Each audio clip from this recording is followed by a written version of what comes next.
All right. Hey, everybody. This is Matt Ferry. I'm joined today with my friend and colleague, Democratic powerhouse, Mariah Phillips. Hey, Mariah. How are Hey, you? Matt. I always laugh when you say that Democratic powerhouse. I don't know, but I know I'm not going to keep, I'm not going to stop fighting, but There we you need go. everybody to bring the power. I can't do it alone. Yes. Well, it's good to see you. I'm sorry we can't see each other in person, but I've been trying to pick up these videos again because I'm in it for the change here in Rutherford County, and I know you are too. And I wanted to speak to you a little bit tonight about what's happening on a state level, on a county level, as far as it goes, as far as schools are concerned. Yeah. You're a school teacher, former school teacher. You have, at least one son now. All your other kids are graduated, but you still have one son in high school, right? I do. I do. Actually, he's in middle school, so we're getting ready. He's in the 8th grade, so we're getting ready to make that transition into high school. But all of my kids have, gone to school right here in Rutherford County. There are products of public education here. We do have really good schools, Yeah. and proud that my youngest son is anticipating his entrance into Central Magnet School for high school. So we'll see. If not, he'll still go to a great school. We are zoned for Siegel where we are. So, we have good options across the county. But yeah, one more left. Yeah. We were working on our taxes today, actually. Derek and I were, and, we had to remove one of our children, another one of our children off of our taxes as a dependent. So I told Xavier we have one more year for him because he technically was in college last year, but man, it makes a difference. Yeah. Yeah. Well, you've had to deal with this, ongoing dilemma during the pandemic about school systems, whether or not to send your, son to school. And so I'd like to ask you about that. But, we're dealing with right now a time where the pandemic numbers, the numbers of people who have coronavirus in the state has actually lifted a little bit. It looks like after the Thanksgiving surge, people, were a little bit more proactive, maybe heeded the advice that others were giving about staying away and not, trying to get together with too many people around the holidays. But right now, we're dealing with a situation of opening back up again. And how are we going to do this? And I know the county was going to vote on a hybrid model, but backed away from that. So I wanted to ask you a little bit about that and how you feel about schools reopening, how you feel about this whole situation, and if you feel like the state or the county could have done something a little bit better in regards to this. Yes, of course they could have. This has been a fiasco from the beginning. It's one of the reasons why, even though our numbers are starting to slow, we still have in the last the last 2 days, we've seen 9 deaths here in Rutherford County just in the last 2 days related to COVID. And so I would say that even though it's slowed, it hasn't slowed enough for my liking. Right. I want to kind of put this out there. I do believe one of the reasons for that slow is we had this thing called winter break. I don't know if you ever heard about it, but students were not in school for 3 weeks pretty much because that last week that was supposed to be in session, most of the schools in the county actually went remote that entire week. So we went almost 3 weeks without school being in session. And I believe that those 3 weeks where, there might have been family gatherings and things like that, there definitely wasn't that cross contamination of families in our school systems. And, you think of the 40,000 students plus the, 3,000 or 4,000 teachers that interact in our school, teachers and other employees that, show up for school every day. That's a lot of potential spread. And I know that there is there hasn't been a lot of research that, a lot of people will say the research shows that school spread isn't bad for students, but it definitely is for our faculty. And I, for one, lost a very good friend who she was the secretary at Daniel McKee, where I used to work, and had been there for like 30 years and had developed COVID over winter break. She was in her 60s and had some health issues, but she had been going to school every day to work because she has to, was not yet retired. Yeah. And unfortunately, she passed away just, the beginning of January. And while they can't necessarily say that it was a student at the school or a teacher that she contracted COVID from, I mean, she handles all of the paperwork. She handles everything that the students do, that the teachers do. Every parent that comes into our school system, she has to interact with them. And so it's really hard to say that she didn't contract. I know that she had been very cautious outside of work. And so it's just very sad to know that's I believe our fourth school personnel in Rutherford County that has died. And so when you ask the question, can we do better? Or the answer is definitely yes. Yes. That 2 weeks off from school, I believe, helped to be part of the game changer for our entire county. I was at the school board meeting when they decided to not vote on the hybrid plan.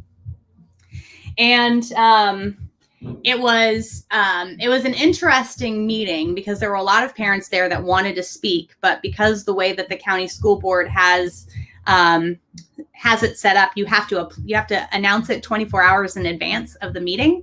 And so there wasn't a lot of good communication, over that break to get parents to that school board meeting to speak. But I will say that the teachers were prepared, and Laura Schlesinger from the Rutherford County Education Association had a very compelling argument about why we need to not move to the hybrid model. The hybrid model, Matt, are you familiar with how the hybrid model was set up? I think so. It's like kids come, on Mondays and Wednesdays, but not, it's right now it's like they have a choice, but this would be restricting kids more for in-person training when you're saying, okay, certain grades come in on Monday and Wednesday and others come in on Tuesday and Thursday. I believe that's what it is, right? So some districts have it that way. Okay.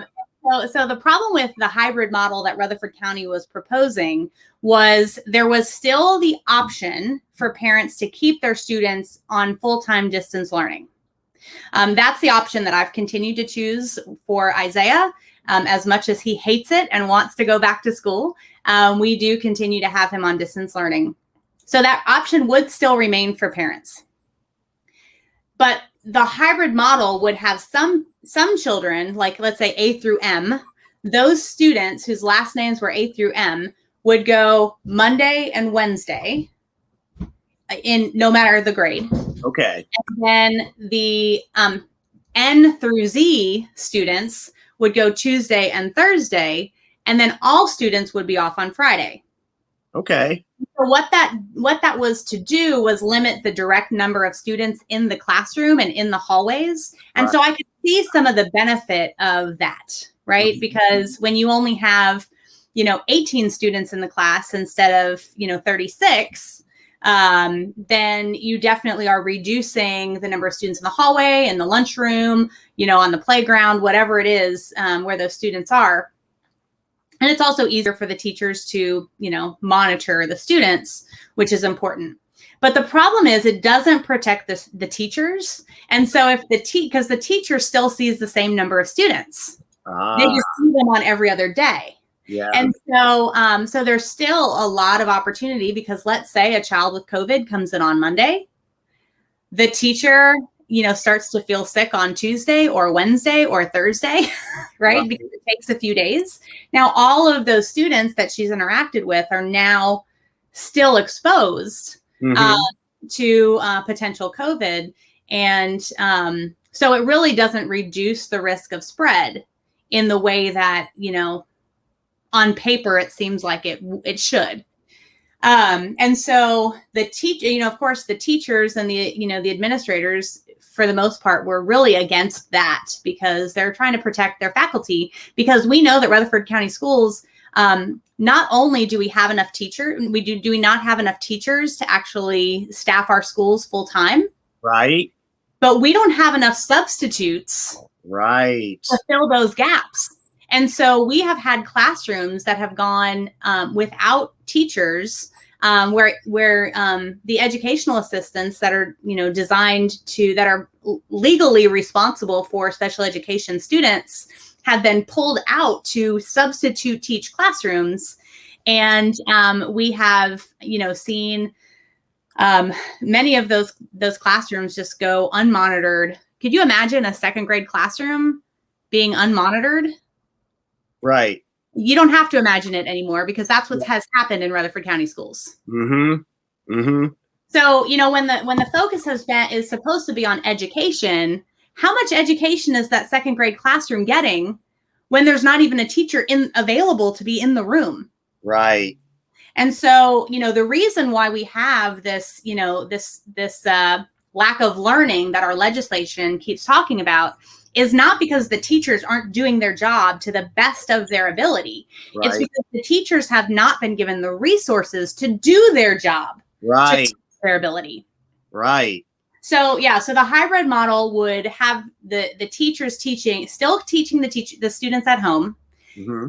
also teaching the students in the classroom, and then also designing a third alternate curriculum for the students that were not in the classroom and also not on distance learning to follow, to do while they're in school away from the teacher, that asynchronous learning. So that's 3 lesson plans, per day. Right. And I will tell you, as a high school teacher, I actually taught 3 different subjects most of the time. I couldn't imagine 9 separate lesson plans. Right. Every day. Yeah. Every day. Right.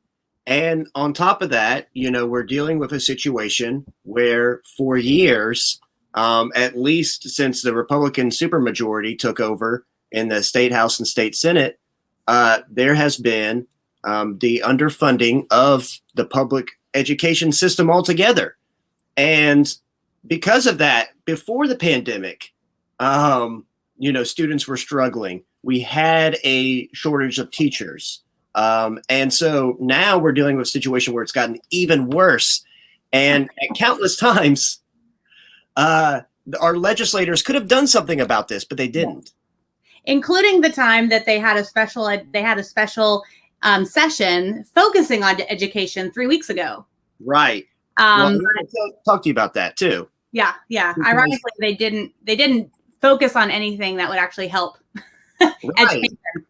Right. They still didn't, put any initiative into fully funding our public educational system, which I think we rank 46 out of the 50 plus, DC in the country for funding. Plus, we have that money. We have that money. It's not like we don't have that money. We are sitting on, I believe it is a couple $1 million at least. I think it might be more than that. I think 1.4 billion, I believe is what it is. So that's a more than $1 million. Right. And just take a slice of that would help out our school districts. But one thing I want to talk to you about is the teacher raises, because they play a shell game every year with teacher raises. They promise that they're going to give teachers a raise, and then they pull back on it. And from what I remember, before the pandemic hit, before they actually, took some sort of action, they were going to give teachers a 4% raise. And they said, oh my goodness, the pandemic is going to kill our finances in Tennessee. We can't do that. It turns out that didn't happen. Tennessee made money. That we didn't lose a whole lot of money last year, which is good, thank goodness. But teachers didn't get that raise. And now they're still talking about giving teachers raises, but not as much as they need to. Plus, we're in the middle of the pandemic. They weren't interested in giving any of these teachers hazard pay. They weren't interested in increasing pay or increasing pay to help recruit teachers. So when it comes down to it, it seems like our leaders blame teachers more than anything else on things that they should be blamed for. It's a funding issue. Oh, yeah, absolutely. And actually, speaking of the special legislation session that they had on education, that's what they basically continue to do. One of the pieces of legislation that they have been pushing is this third grade reading retention bill. Mm-hmm. And it is a very sad state fact that that 1 out of every 3 third graders is not reading on grade level. This is something that has been happening for a long time. Right. But it is something that they are conveniently blaming on the pandemic. Right. This goes back, and I will say, being in education and doing some educational research, that reading loss has been happening pretty much since we've moved away from phonics focused education.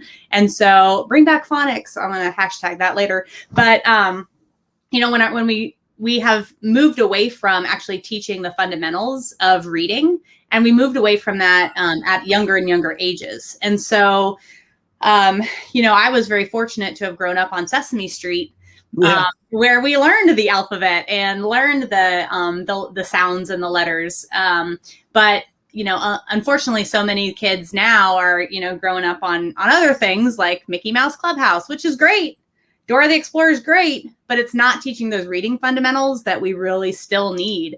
And so the more we put our kids in front of screens, the less we read to them from a young age. Yeah. And the less that we teach phonics in preschool, kindergarten, and first and second grades, the further behind we're going to get in that reading differential. And so third grade reading loss is a huge issue. But again, it's not created by the pandemic. And had the legislators given school systems the financial support and the freedom to actually put good, productive reading programs in place at the beginning of this pandemic, when we should have been moving to virtual school, we wouldn't have seen as much loss, and maybe we could have made some gains. Yeah. But, our school districts here in Rutherford County, but also across the state, unfortunately, are not as creative as they can be or should be or needed to be during this pandemic. Mm-hmm. So what they're doing now is they're pushing all of this attention on getting third graders up to speed in terms of reading. And they're basically blaming the teachers for that not happening. Right. Yeah. And just another example. Years. This is a direct result of underfunding public schools, right there. Yes, underfunding public schools, putting our money in the wrong programs, pushing the wrong programs.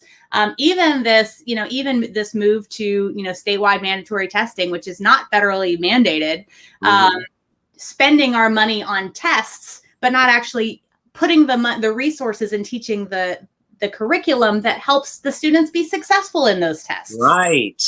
Right. Absolutely. And I feel like Bill Lee, when he talks about education, it's like, watch out, because I don't think he's done anything to help increase funding for public education. In fact, everything that he's proposed is taking money out of there and giving it to private education. And we were talking about this earlier. I believe in school choice. That's fine. If you want to choose a school and you have money to do that, that's fine. But don't take money from public education to subsidize private education. And I think, the summer school thing that he's proposing is another thing like that. And the vendor, I think they were saying, oh, we've got this phonics-based program, but you got to go through this particular vendor. So to me, it seems like everything that he's trying to do, or the Tennessee GOP is trying to do, is just shove the contract, shove the money to their friends. Oh, absolutely. It's not putting children first. No, it's definitely not putting children first. But they have a very clever way of coding this, in a way that sounds like it's good. Really manipulating the message to benefit their friends. Right. And that is exactly what's happening. I don't think summer school is a bad thing. I say, hey, let's open up all of our schools and hire great summer school teachers, and let our schools that currently exist be filled with learning all summer long. When I first moved to Murfreesboro, my kids were at Case and Lane, and it was year round at the time. And I loved it for so many reasons, right? Year round education can be great for our students. It's what very successful other countries do when they want their students to excel in education. And actually, it's better on working parents when you have kids in school year round. Now, I know, I'm not saying that the same teachers need to be in there, teaching all the time. I think they deserve a break or a raise. Mm-hmm. So that when they're working, that they are, paid for the time that they're working. Right. But I do think that, hey, let's open up. We should be doing that now. Why are we not doing that? Forget about third grade. What about the seventh graders that still aren't reading at a third grade reading level? Because they exist. Yeah. I've had ninth graders that could barely read at, a third grade reading level. What about them? Let's put them in summer school. But let's not divert this money to private institutions that are going to be charging our state phenomenal dollars. Right. Let's put it in our current existing education system and make sure that they can, process this. Because that's what we've already figured out. We've already figured out transportation. We've already figured out how we're going to, feed these kids. We've already figured out where these kids should be zoned. We already know where these kids are supposed to go. And this summer school program that's been proposed, all of those things are going to have to be recreated. Yes, right. Funding is going to have to come from somewhere. Funding is going to have to come from somewhere. So, just to go back for a little bit, we're talking about education in this state. It's not like a light switch, right? It's what's happening now is accumulated over the years.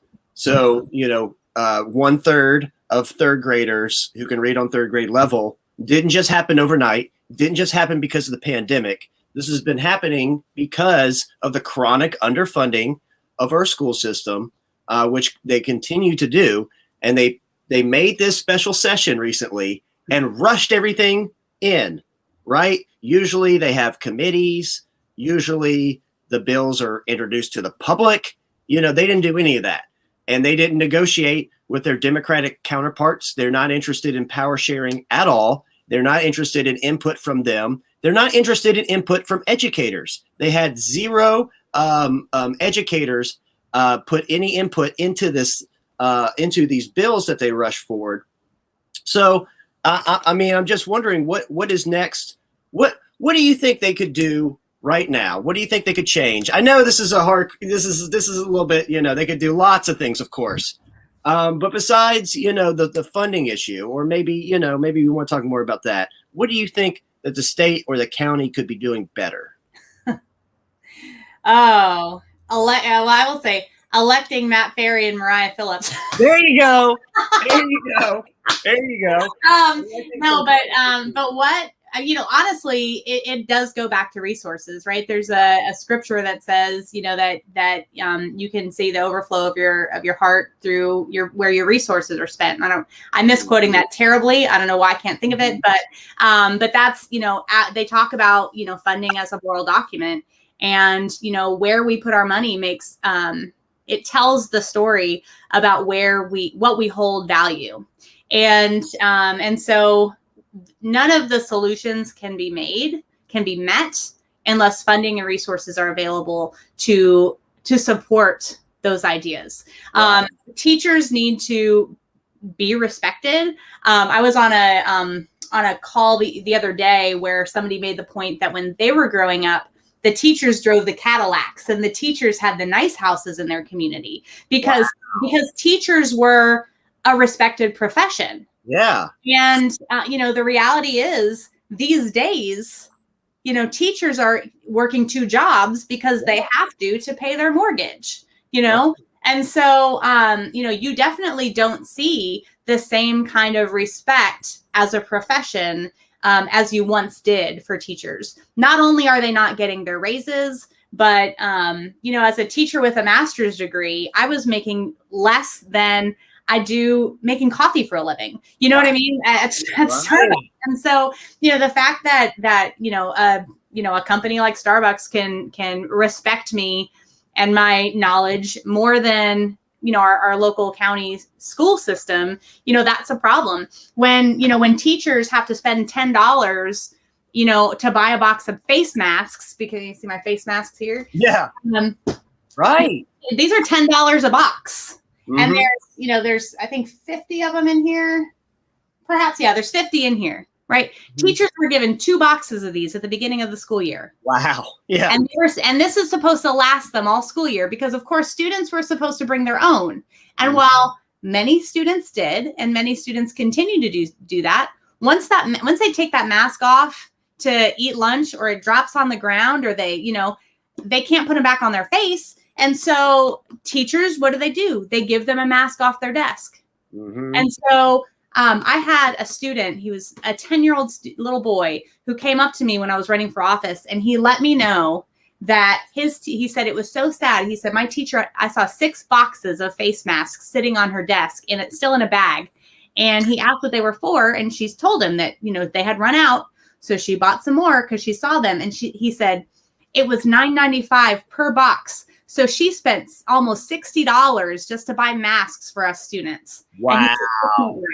And so that's what our students are seeing. So if our students are seeing the lack of respect for our teachers, why should they respect their own education?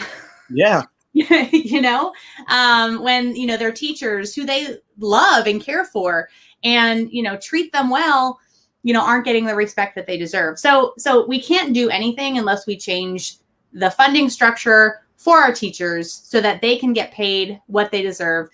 Teachers don't get the same kind of pension that they used to.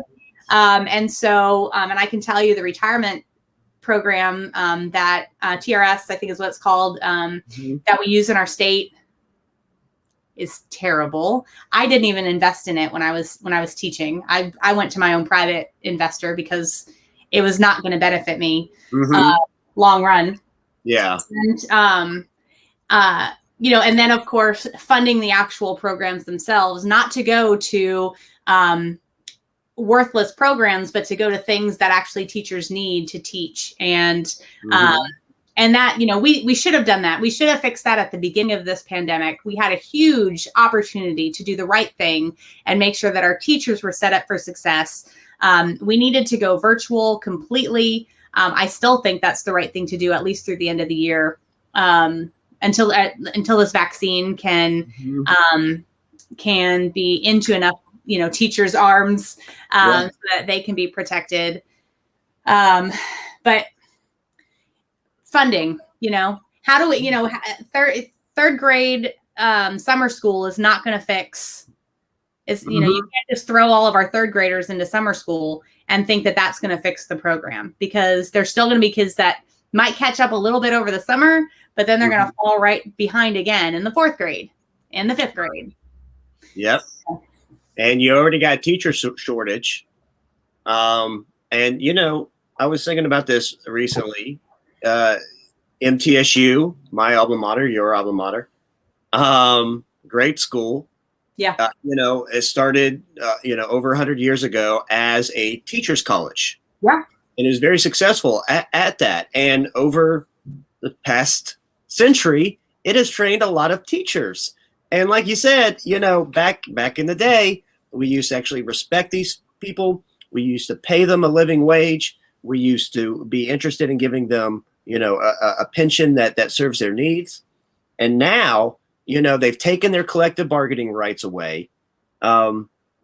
Basically, we cannot retain teachers. It's great that we're still, churning out teachers at MTSU, but they do not stay in this area. They move out of state.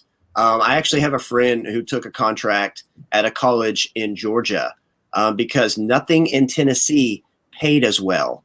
And not only did it pay well, but she had health benefits and she had all kinds of different things that Tennessee didn't offer. Yeah. And hey, I think, I've got some friends that live in North Carolina now. It's not, necessarily the most educated state in the nation, but man, you go to the Research Triangle area, you go to these places where the quality of living is actually pretty high. And that's because they've invested so much into public education, into the universities there. And that helps lift everybody up. The more educated populace is, the better the jobs there will be, the better the quality of life will be. So, education is a foundation of everything, of our entire society. So why not fully fund it? And underfunding for years. This is how I think they've gotten $1.4 billion in a rainy day fund, right? They've been siphoning money from that. And so one other thing I want to tell you about is I try to stay on the ball on this TANF money situation. The temporary assistance for needy families. Tennessee actually has a surplus of $750 million, something like that. $750 million is sitting on the table, and Tennessee has done nothing with for years now. And my opponent, Brian Terry, was made head of a task force exclusively to look into how to use this money. Well, every time the story comes up, and every time they ask him about it, he deflects. He goes, well, I'm really not sure what they're doing on it. What do you mean? You're the head of the task force. Why aren't you doing anything about this? I read the last story. They asked him a question. He didn't appear to answer it at all, and instead punted to William Lamberth, who is the head of the Republicans in the state house here. So obviously he has no power to do any of this stuff, but it does turn out that they're going to use that TANF money after all. They're going to use it to subsidize their summer school program that is going to an exclusive vendor. So, I mean, this is what we're talking about here. They're not using the money correctly. They're not investing in students. They'd rather shovel that money to a private vendor any way they can. And even when it's TANF money, which this should be a no-brainer, give that money to people in need. They need it right now. Heidi Campbell, new state senator out of Nashville, is proposing a new bill to use that money to help needy families.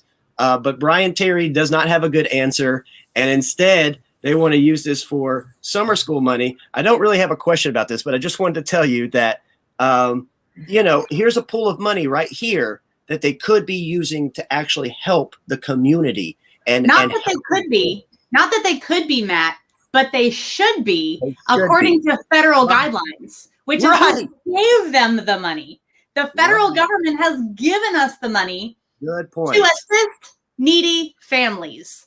And I don't know about you, Matt, but I've come across a lot of needy families, especially in 2020, that could have used some resources, that still can. I know people whose rent is past due.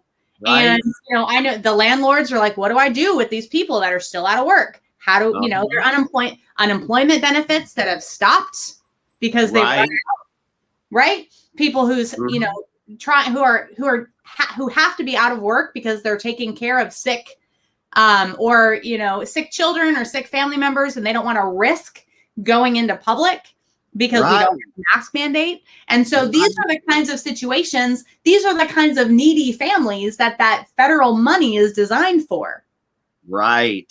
But it's going to go to a vendor who, is probably already billionaire who, is going to take advantage of Tennessee's needy families by taking the resources away. And I will guarantee you, Matt, that after the summer school program, some of the kids will do better, but it will not make the promised movement that they are advertising that it will. And you know why? Because it's really hard to teach reading in 6 weeks. Right. That's why by third grade, we're so far behind, because it takes several years to get those foundational learnings in place. Right. And, they want a quick fix on everything. We were talking about this. They don't even want to acknowledge the pandemic unless they can take political advantage of it. We've seen this the entire time. They were resistant to take this thing seriously. Governor Bill Lee said the storm is passing back in the late March, beginning. I was going to say June. Yeah. Right. So they have been very, very quick to dismiss this thing. But when it comes to something they can hide their own, their own sins, their own negligence over, they will. They'll say, oh, yeah, that was the pandemic fault. So don't be fooled by what they're doing right now. One other thing I'd like to say is Governor Lee didn't necessarily make that threat. It was Will Lamberth and some other people in the state house. But Bill Lee did say in his speech that he was concerned about schools that were, staying open all year, and he was kind of dumping on the school systems in these county schools. He was targeting Davidson and Shelby County specifically, really, and that's what the state house did. I think Will Lamberth put out a bill and then quickly took it back that was going to punish Davidson County and Shelby schools for going mostly virtual. So again, this is the state's problem. They are underfunding schools, and then they say, oh, well, that's their problem. Well, that's because Shelby County didn't pull themselves up by their bootstraps. And Davidson County, they put too much they put too much into virtual learning. How do you feel about this, though? I wanted to ask you how you feel about all this. Well, that particular bill that was quickly removed really sent a message, and what happened in both Shelby County and Davidson County is all of a sudden they started to scramble and figure out how are we going to get back to school, because they could not afford to receive that penalty. If they lose funding for public education, it will damage the educational system. Now, my sister lives in Nashville, and she has 2 kids in the public school system in Davidson County. And one's in, I think she's in preschool. She might be in kindergarten this year. But then I have my nephew is in the 4th grade. And so I know like what they've been doing. They've been on Zoom meetings every single day. They have their own little desk set up in my sister's house, and but they have been consistently learning as they should. They even have PE class where they have to do sometimes they'll do group yoga, or they'll do they'll have exercises that they have to do in PE, and they try to keep the school program as close as possible to what they would be getting in face-to-face learning, so that the students are getting what they need. And because the teachers have been able to focus entirely on virtual learning, they're actually doing a good job, at least from what I've seen from my own sister's experience. Now, I don't know how the outcomes are across the entire school districts in those particular communities, but I do know that the schools, you brought up North Carolina a minute ago.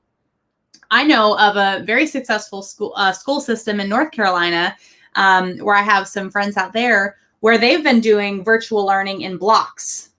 And so they'll do 2 weeks on and 2 weeks off, 2 weeks on, 2 weeks off. And so these blocks are set up to keep, of course, the spread similar to the hybrid program, except instead of every other day, it's 2 week blocks. But because they put the time in from the beginning to develop these plans, they've been able to do so very successfully. And the biggest piece that we are missing in Tennessee is the ability to put up a well thought out plan in place. And that's why here in Rutherford County, we scrambled to figure out how we were going to do virtual learning back in March. Right. And I excuse that because we shut down things really quick. So I can understand how, how that would be a struggle. Yeah. But we had months to plan for how we were going to reopen schools in the fall. We were very unprepared for that. Parents and students and teachers had no idea what they were going to do on the first day of school until about 3 days before the first day of school.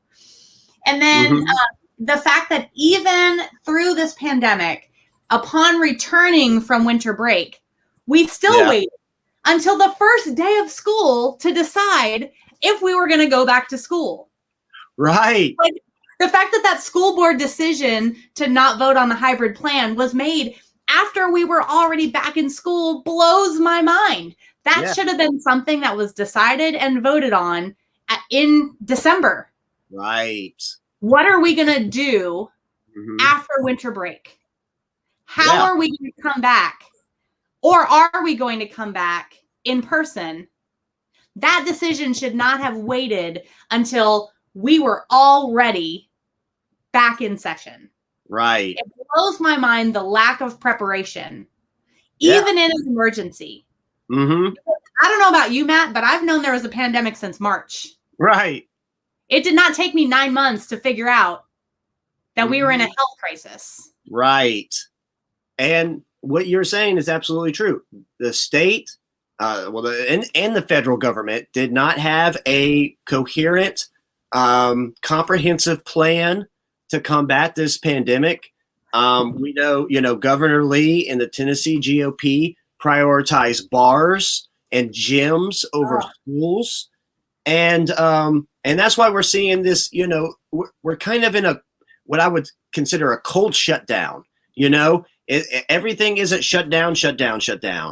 And as far as mask mandates go, I go into Kroger all the time and I see people without masks. I go to places all the time and I see people who are just like, whatever, doesn't affect me. And I think, the fact that we're a semi-rural area, contributes to that. But, there's no excuse for it at this point. It's not that being in a rural area is, excuse to not wear a mask, because I have family in South Dakota. South Dakota is another one of those hot spots, and that's nothing but rural area. Right. And people are dying. Yeah. People are dying left and right in that rural area.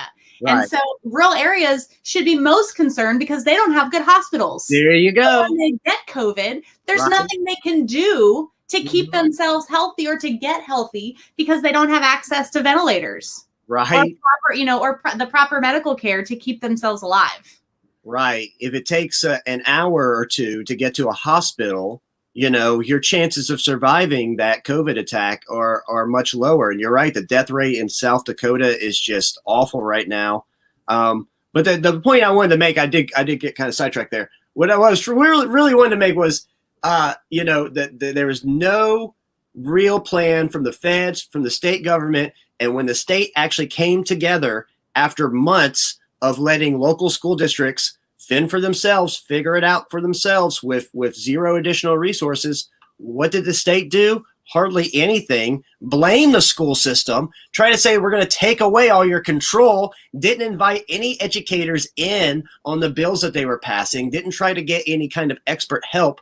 So it really is just a sham. I think Republicans, they stand behind this. Oh, we're pro-life and we're fiscally conservative. Neither is true. They do not care about the well-being of the average Tennessean. And really, when it comes down to it, they're willing to spend all kinds of money on frivolous things, or they've got their own pet projects, or they know how to shovel money to organizations that benefit them. And they're not interested in fully funding our public educational system or fully funding our communities that are in so much need for that. So, but I think we're going to wrap it up. I think this was a good conversation. Do you have anything else you'd like to add on top of all that? I do. And I know we spent pretty much this whole time talking about schools, but I do want to say one more thing about schools. There's a lot of things I care about, but obviously as a former teacher and a mother of 5, this is something I'm intimately invested in. Right. But in the news just this week, there was in the local newspaper, I don't know if it was in the Murfreesboro Post, I believe, there was an article letting our community know that there is a charter school that has applied to open in Rutherford County. Okay. And I think this is important for everyone to know. I remember going to an Educators Day on the Hill when Bill Ketron was our state senator at the time. And so I met with him in his office with the other teachers I was with. And I told him at the time there's a voucher bill that was on the floor that was specifically targeting Shelby County. And I told him that I really thought that charter schools were a bad idea for, to introduce in our state, and we should do what we can to keep, our taxpayer dollars in our existing public school system and make them better. And he turned to me and he said, "You know what, Miss Phillips, you don't really have anything to worry about because we don't have charter schools in Rutherford County. So you don't have to worry about losing your job." And I said, "I'm not worried about losing my job. I'm a level 5 teacher. I'm Uh-huh. not worried about losing my job. I'm worried about the impact that this is going to have on the children in Shelby County. Now, Yeah. the irony that exists in that is now Bill Ketron is leaving our county and a charter school has put in his application. Mm. So with the laws that were put in place in 2020 with, Charlie Baum and all of them that approved this voucher bill that said, Mhm. don't worry, it's not here. Guess Right. what? It's here. It's coming here. Yep. And so, so you mentioned earlier that you believe in school choice. I do as well. My son's at Central Magnet School. That's a great school of choice Yeah. here in the county, and it's a public school.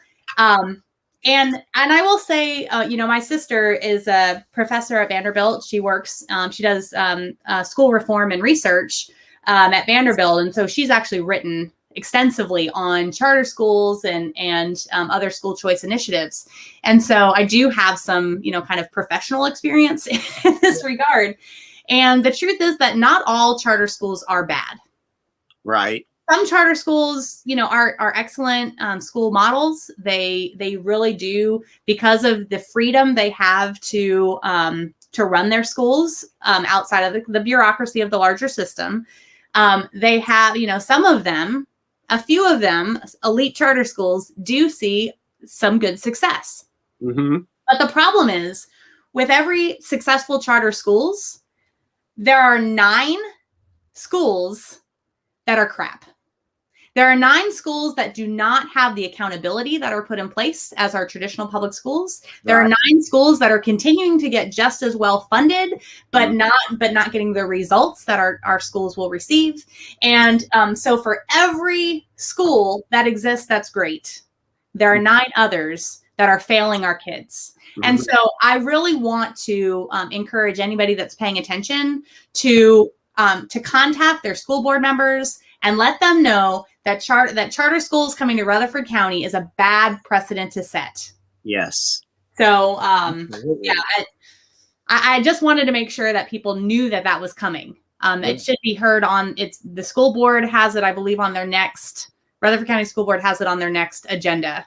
Okay. Well, thank you for telling me about that. I did actually attend a private school at one point in my life. I went to a private Christian school. I will not name it. But and I'll try to be careful what I say right here.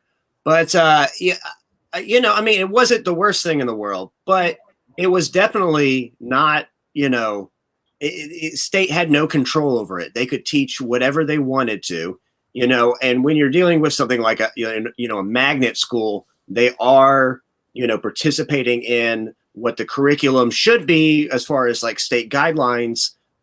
Private Christian schools, not so much. And the idea that someone wants to take money from the already badly underfunded public educational system here in Tennessee and shovel it to a school that is not going to teach the approved curriculum of the state of Tennessee, nowhere near it at times, and maybe even teach a dangerous ideology. I don't want to go into too much detail, but it wasn't necessarily the most accepting of religion, or these folks weren't the most accepting of others. I do remember that they look down upon public education students and teachers. And I remember them saying, "Oh, you're at a private school. You're getting a better education than you are at public school." Then I went to Oakland High School, and I didn't know anything. I was in the worst science class, and I was getting laughed at because I didn't know anything. And the point isn't to dump on my private school education. The point is to say, look, school choice, that's fine. If you want to take your kid there, that's fine. But we want to make sure that public educational dollars are going to the right places, and we shouldn't be subsidizing that for a school that is completely out of the bounds of what the state can control. You don't want a private educational school that's like a cult teaching your children, nor do you want public educational dollars going into that. So that's basically a long way of me saying that. Yeah. But I got a great education at Oakland High School, and I'm very, very lucky that I had a great university like MTSU in my backyard, and that it was affordable to me. And I have a degree because of it, and I'm not drowning in student loans. But I'm one of the lucky ones. Yeah. There are a lot of people. I have a lot of family who lives around Baltimore area. I remember my cousin telling me how much her school loans were just for her degree that was similar to mine at the university that was there. And it was mind blowing. I couldn't believe it. I was like, holy crap, this is like you just bought a house or something, for your degree. Yeah.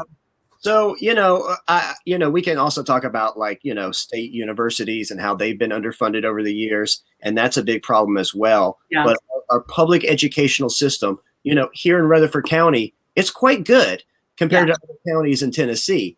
But we can't build schools fast enough. Yeah. And to some of these county commissioners, they're like, why should we even build more schools? Well, more people are moving here, and we want them to be educated. This is the whole thing, why we have a society, right? Well, that's the thing, is they don't want more people moving here. That's the problem.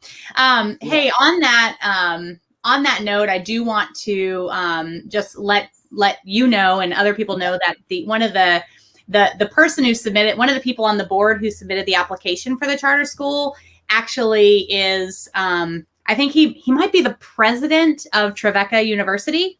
Okay. So, just thinking, sure, Trevecca's a great university in our school, but also what are they going to be teaching? Because it's a very conservative, Christian college in Nashville. And so, I would have some concerns about that. And related to that, something that you said, and I know we're trying to get off here, but I could talk to you for hours. Yeah.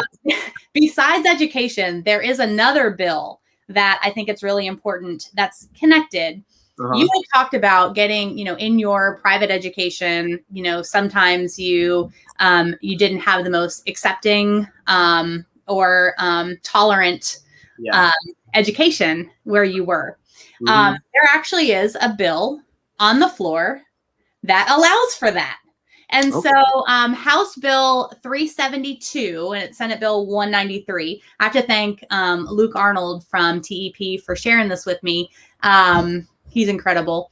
Shout out to Luke. But House Bill 372, which is sponsored by CASADA. So there you go. It allows state employees to reject training that goes against the person's moral, ethics, values, or religious beliefs. So imagine a teacher in our public school who is technically employed by, tax dollars, right? Turning down sensitivity training. Right. For students who, might be suicidal for, LGBT, right?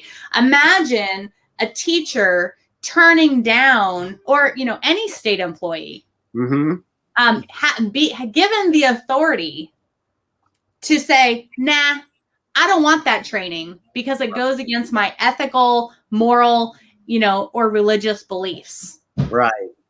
I don't want to be educated on issues in the Black community because it goes against my ethical, beliefs. Right.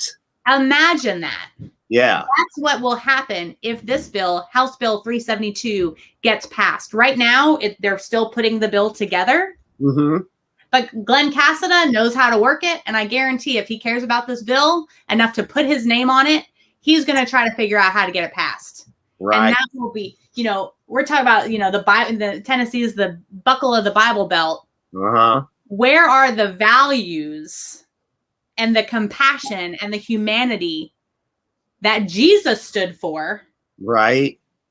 That says, nah, I'm going to reject being taught how to care for people or how to be considerate to people or how to understand and have empathy for people. Because that's what those trainings do, is it teaches police officers how to de-escalate a situation, because of a person's background, or a person's cultural references.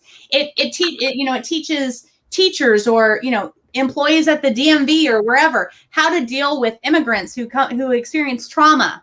It teaches them, that's what those trainings do. They're put in place because of the sexual harassment that has existed in the workplace. Right. Yeah. And so imagine Glenn Cassida saying, I don't want to have training about sexual harassment because it goes against his moral and ethical values. And that training, sexual harassment is his moral values. So it technically would, I suppose. Right. Well, unfortunately, you are correct. I had a friend who worked at the state capitol like 20 years ago. And she said on the second day, they got all the new interns and new staff together, and they said, watch out for this person. Watch out for this person. Don't be on an elevator alone with this guy. And they even named Jeremy Durham. He wasn't a sitting state rep at the time, but he was just a staffer. But they knew of the shenanigans that Jeremy Durham was doing 10 years. So it is an old boys club. It is disgusting, some of the things that go on there. And Glenn Cassida is not a beacon of morality. He is just a terrible, terrible, terrible, shameless person who should not hold that seat anymore. Thank goodness he's not the Speaker of the House. And I hope that the FBI finds some great stuff on him and they can throw the book at him.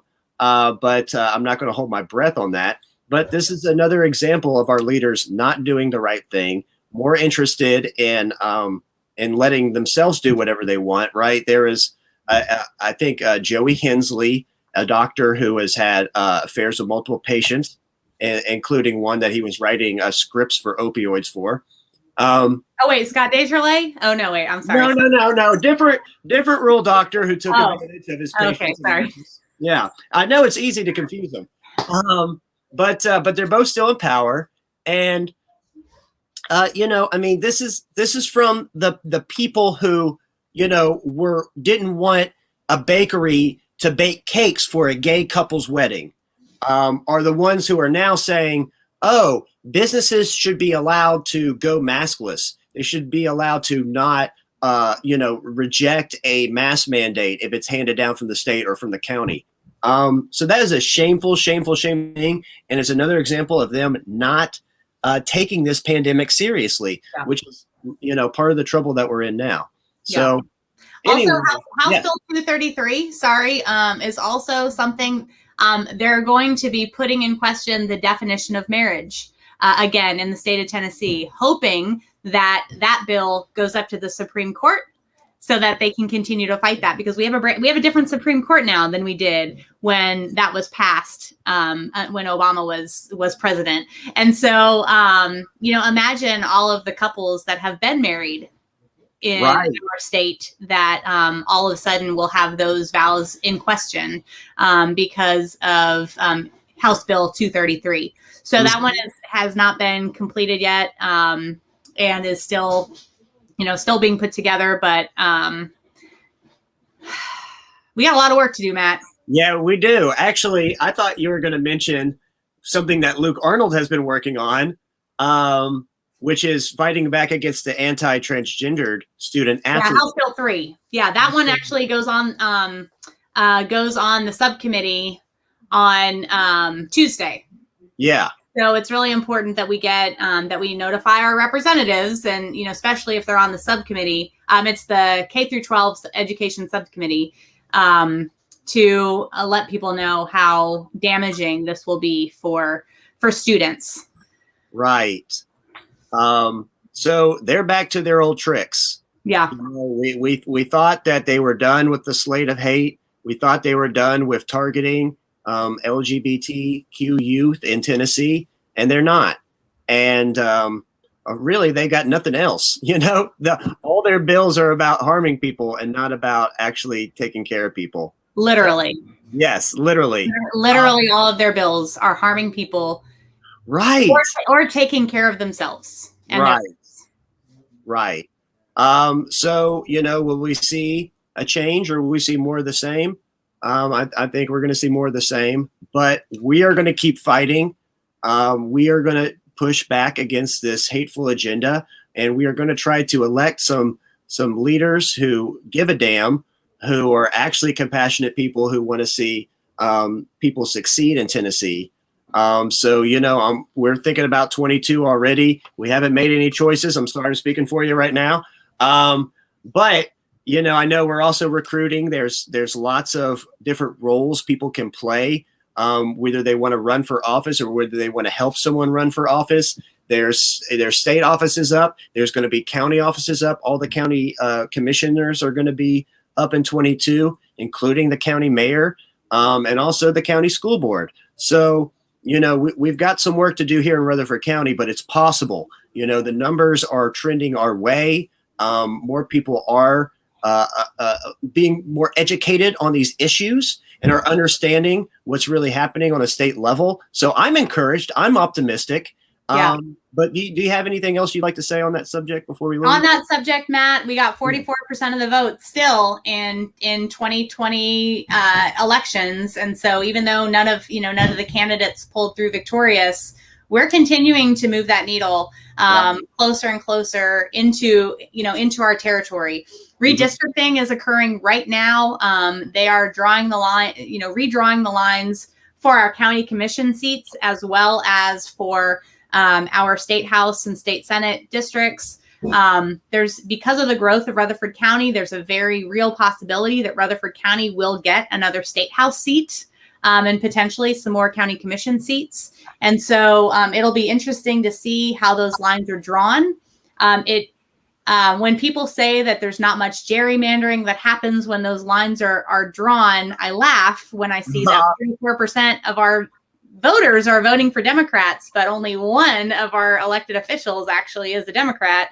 That's concerning. It shows that there is not parity in those redistricting lines. And so I do encourage the Election Commission and everybody who is responsible on that committee to really be fair. And if you're good at your job, you can win it back. But if you're not good at your job, hopefully somebody else will step forward and take it from you. So county commission is, that's a really important those are really important races we're going to have to run in 2022. Yeah. But, you make a good point. I think a lot of people who are Democrats in rural or semi-rural Tennessee are just throw up their hands and think it's worthless or hopeless. It's not hopeless. We have so many opportunities to get some good leaders in. And, we do have some decent leaders who are elected here already. We're lucky to have those, but we need a lot more. And last time in 2018, doing these county commission races, I was chair at the time, and we tried to recruit as many people as we could. We learned all kinds of things about these county commissioners. Some had literally been there for 40 years, and they couldn't list off anything that they had done for the community in their area. So there's lots of opportunities to get involved and stay involved. Watch this space. Matt Ferry for Tennessee, Mariah Phillips for Tennessee. You're sticking with it as well. I appreciate you joining me tonight. It's always a pleasure to talk to you. We could talk for probably another 2 hours, but I got to eat dinner. I know you do too. Hey, Matt, thank you so much for asking me to come on today, and can't wait to see you out there somewhere in the future. I appreciate it. Yeah, hopefully we'll see each other in person soon, but we'll talk very soon. We'll stay connected. Thank you for joining me tonight. I appreciate it. You're staying involved and always educating me and telling me what's going on too. So thank you for all that you do. And I appreciate it. Let's do this again sometime soon. Let's do it again, Matt. Yeah. All right. Bye-bye. Have a good night. See ya.